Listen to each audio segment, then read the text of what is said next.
Hey guys, Rodney from Suspension Geek, and I get questions all the time on assembly of these parts. You know what rings go where, how it goes together, and what tools you need. So this is the new Viking triples. They've been around a while. Everybody's racing them. We're going to take a look at the assembly on them. So when you get them in, really come in a nice spot. It's real pretty. Come wrapped up nicely. You get your shock there. You're going to need the first bag, which is this one here. It has bearings and snap rings in it. So what you're going to need for this is the pair of snap ring pliers. I use the channel lock ones. I like them because they have replaceable ends on them. You can get them at any hardware store. I think I even bought these at True Value down the road. They work really nice. There's a couple little holes in a snap ring. Snap ring plier goes in it like that. You want to pull it tight.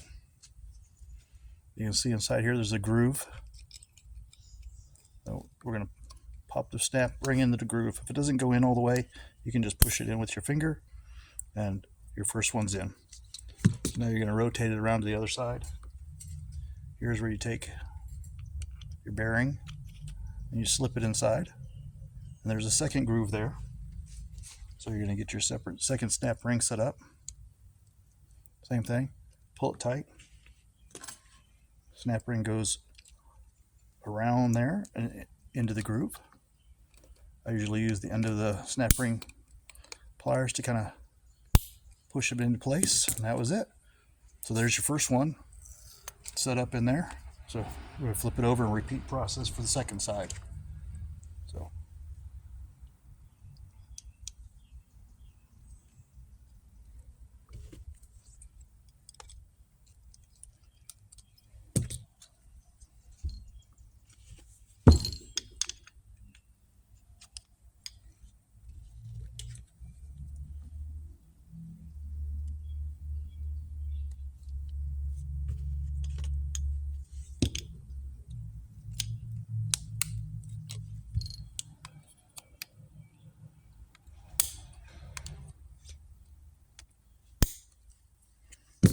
snap rings are in, bearings are in.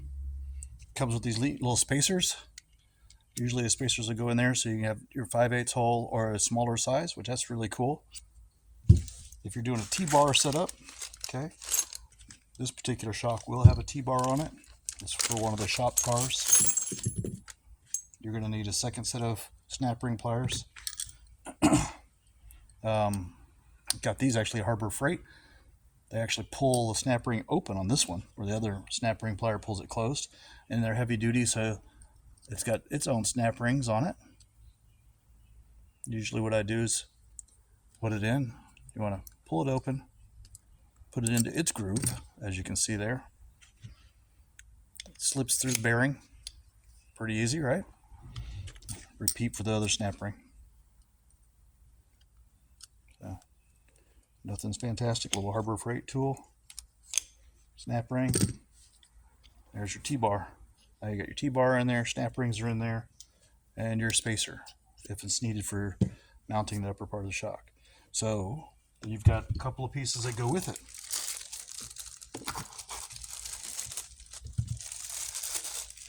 You have a locking ring and you have a spring retention ring. And a locking ring has a little raised ridge, if you see it right here, flat on one side, raised ridge on the other. Raised ridge goes up against the bottom of the spring retaining ring. So we'll slip it on first. Into place. Second one. Into place. Then you would slip your spring on. And then you would put your cap on. That would hold your spring in place. If you have a Torrington bearing kit, Torrington bearing has two stainless sides and your bearing in the center. I use the same kind of setup on that. So you'll end up your first stainless ring, your Torrington bearing, and your second stainless ring. And that makes the spring move nicely. Okay, that's pretty easy. That's the assembly of a set of Vikings shocks. Now you get your, comes with these bolts. You're gonna want to drill out your holes to a little bit larger size. Yeah. Nope. That didn't go on. All right. Let's see what else comes in there. So I think you get a decal. Yeah. You get a decal from Viking. Awesome. Get an installation guide. Hey man, we just went through that. And this one's super cool. You get this cool yellow one. Do not throw this away. This shows you your adjustments and what each one means. So when you look on here, you'll see most shocks. Do I have a pair? I don't have a pair of the doubles laying around. I was going to show you. The doubles just have those, right? So you have rebound and compression. They're both low speed. So you have your rebound adjustment, and you have your compression adjustment. So what they've done now, they've moved a third one, which is down here. This is high speed compression. So if you want to know the difference, a low speed, like we call them events, in the movement of the car, a low speed event is actually a smooth corner, so you want a little bit more corner, less resistance, more resistance corners. You start turning that. A high speed event, which would be this middle one, if there's a divot in the track, there's a transition in the track, perfect way. If you're on the street, it would be a railroad track or a manhole cover. If your car hits that really hard, you can actually turn up the high speed compression. It'll read that and it'll work against that.